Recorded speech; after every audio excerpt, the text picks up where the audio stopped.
Hi, welcome back to our channel. If you want to know about bacteria inside yogurt, and how they make yogurt, then this is the right video to watch. Sometimes, you store away a glass of milk for a few days and then magically it would turn into a yogurt-type solid material. Well, it's not magic, that milk can turn into yogurt by itself. If anything, playing rule here, it's bacteria. In this video, we're going to find out how bacteria turn milk into yogurt. What are these bacteria inside yogurt? Are they healthy? Keep watching this video to find the answer.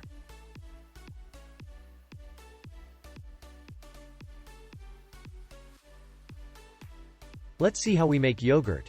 Remember, in this video our focus is more about the scientific interesting details during this process. To make yogurt, the milk needs to be heated to about 80 degrees Celsius for around 15 minutes.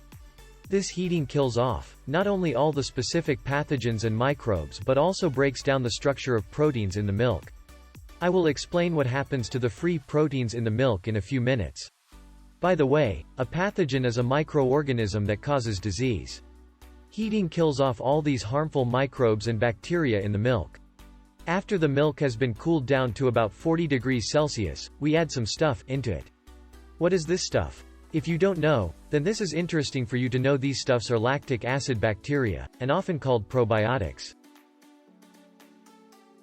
Wait a minute, we heated the milk to kill bacteria and now we are adding bacteria in it. The answer is yes. But when we are heating milk, we are getting rid of all harmful bacteria and now we are adding good bacteria, and they are also called starter culture.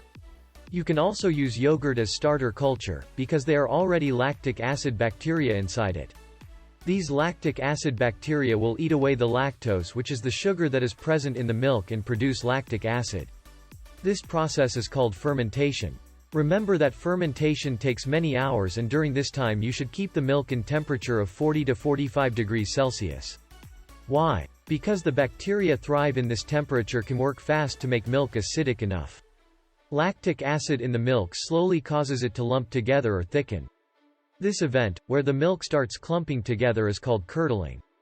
Let's dig more into it and know why this is happening.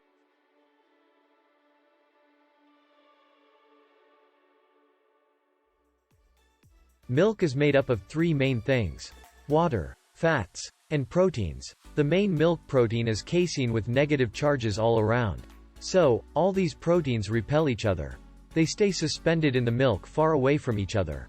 Lactic acid reacts with water to give out these positively charged hydrogen ions that are going to attach to negatively charged proteins in the milk.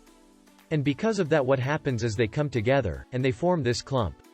After a few hours, milk completely solidifies and become yogurt. Lactic acid bacteria are good and help us in breaking down the food and even in the absorption of food. So, have yogurt in your daily meal to have a healthy digestive system. It's not just that. These lactobacillus species produce B12 vitamin, and that's a big deal.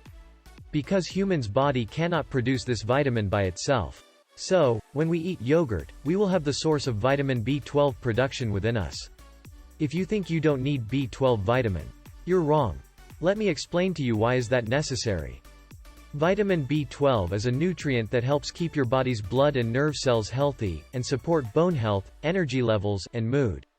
The deficiency of vitamin B12 might lead to these dangerous diseases like anemia or even nerve damage. So never forget about how yogurt is an important food. Thanks for watching this video. If you liked this video, please give it a thumbs up, and if you're new to our channel, subscribe to stay updated with our new videos.